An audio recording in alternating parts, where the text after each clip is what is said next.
Okay, friends, today is our last day of math workshop. I am so proud of you for hanging on all the way to the end. I'm proud of you. So let's get started. Make sure your name's at the top. You are still working on Unit 7. You should still have the math packet we've been looking at this entire time, and you'll just go to the next page, and it says Unit 7 Challenge Review. These challenge reviews are a little bit trickier, but we are smart and we can do it. So it says, Number 1 says you are playing hit the target. Your target number is 80. So you want to get to 80. That's the target number. In fact, I'm going to circle that. This is our goal.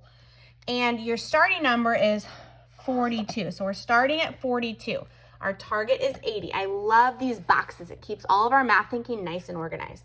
So we start at 42 and we have to get to 80. Okay, but we have several different options. Looks like we've drawn multiple cards. So if our result is 80, it says show how you can hit the target number in 2 changes. So we have 2 changes. We have to change once and we have to change again. So the result is 80.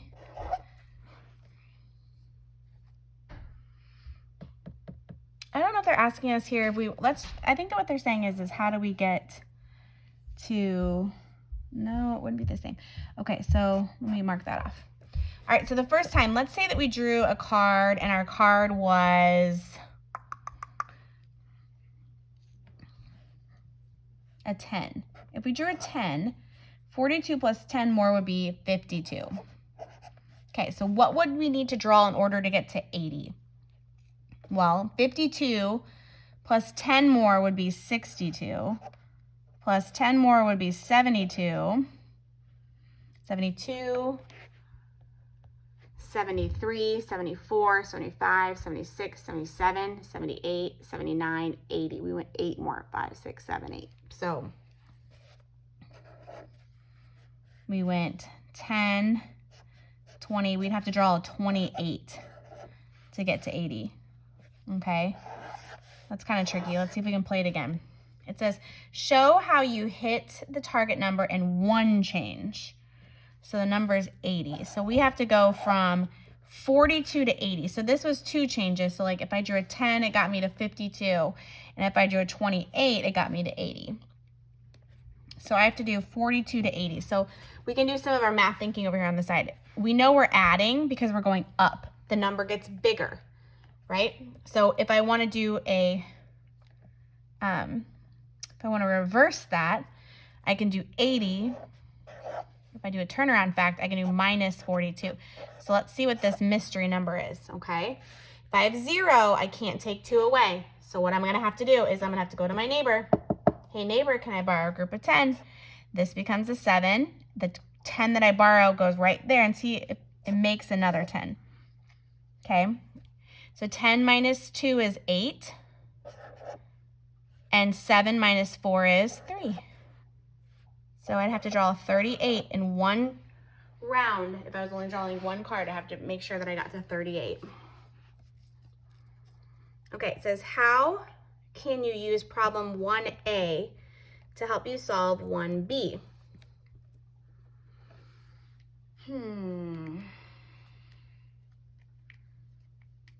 Well, I suppose you could find a way to split it in half.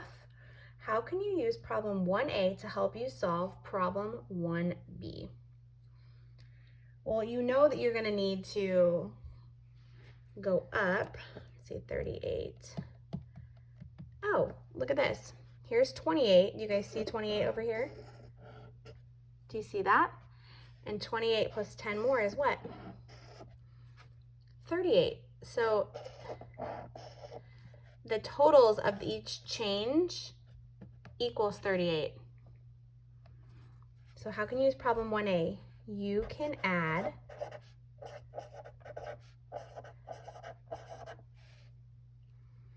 both of the change boxes together to get 38. These 2 change boxes equal 1. So right here, I'm jumping twice. Here, I'm only jumping once. So it's these two combined together to equal this jump. That's pretty tricky math.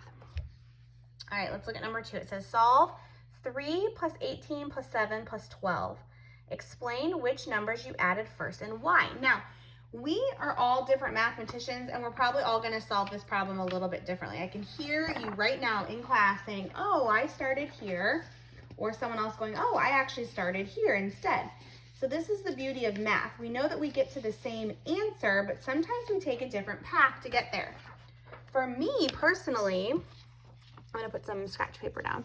For me personally, I see, and Daniel, I can hear you right now, speaking out right now, because I can see how you're going to solve this problem. I know some of you guys so well that I know how you're going to tackle it.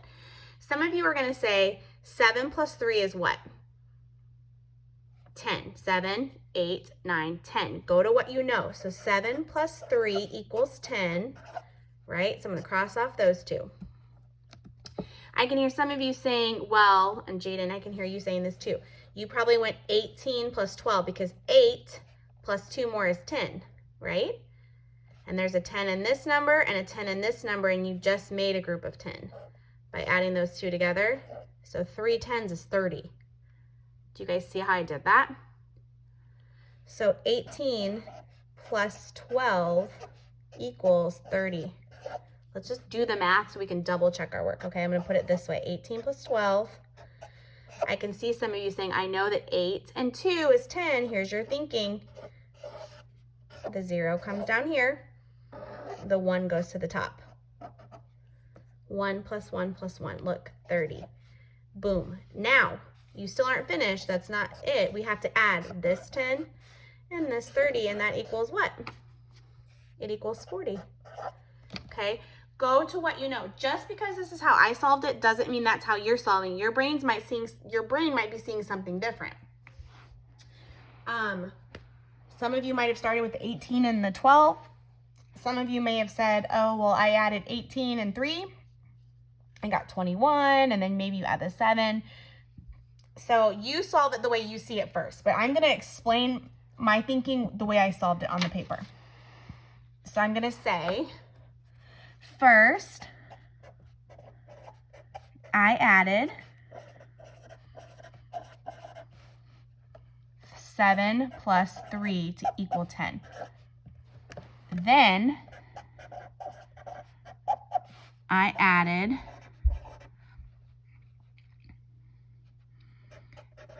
the 8 and 18 and the 2 and 12 to equal 10, right? There was 20 still left. So 10 plus 10 plus 20 equals 40. That's how I did it. I know it sounds funky, but that's the way my brain saw it. So I was just trying, I could have easily said, first I added 7 plus 3 to equal 10. And then I added 18 and 12 for 20. And you could say 10, I'm sorry, not 20, 30. Then you could say 10 plus 30 is 40, which is also what we did. You could say 10 plus 30 equals 40. I wish we were together right now so we could actually do that in person, because I could feel you asking lots of questions. If you don't know, reach out to me and we'll talk about it together.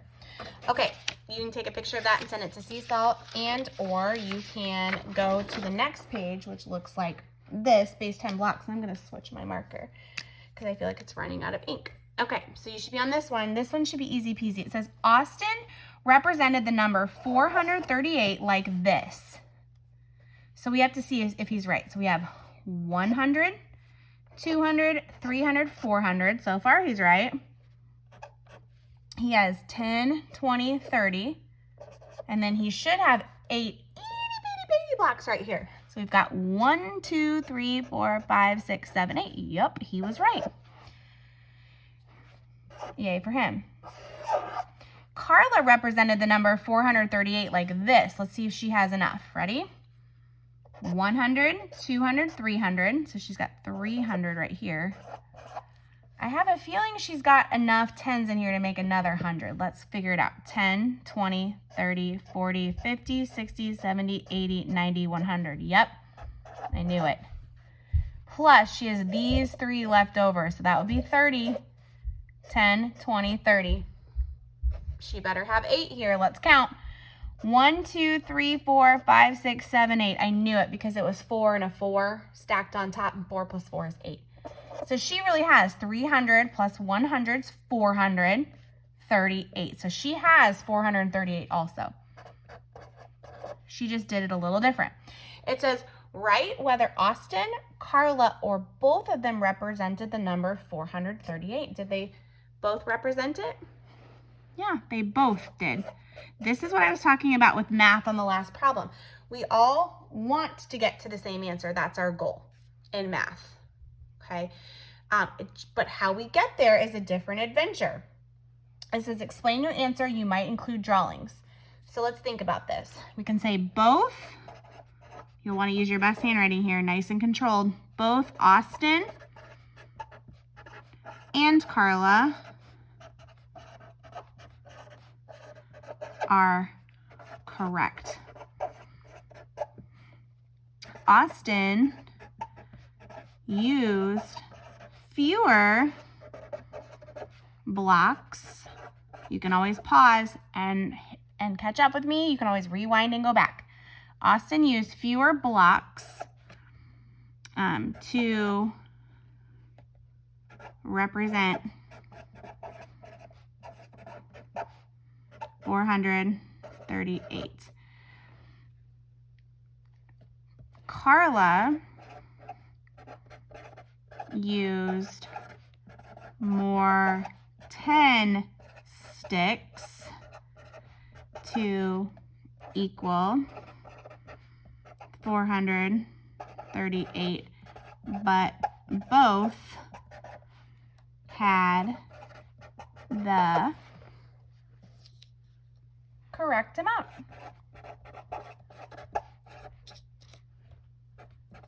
Now, if you hit pause and catch up with me,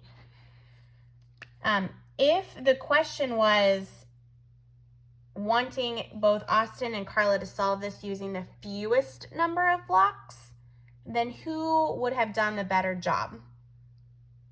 It would have been Austin because he used the fewest number of blocks. Carla ended up using more 10 sticks. And these 10 sticks right here, the ones that equaled 100, she could have changed those in for another flat 100 block. But maybe Austin used them all, and so that's why she had to go with the 10 sticks. Okay? Good job. Guys, guess what?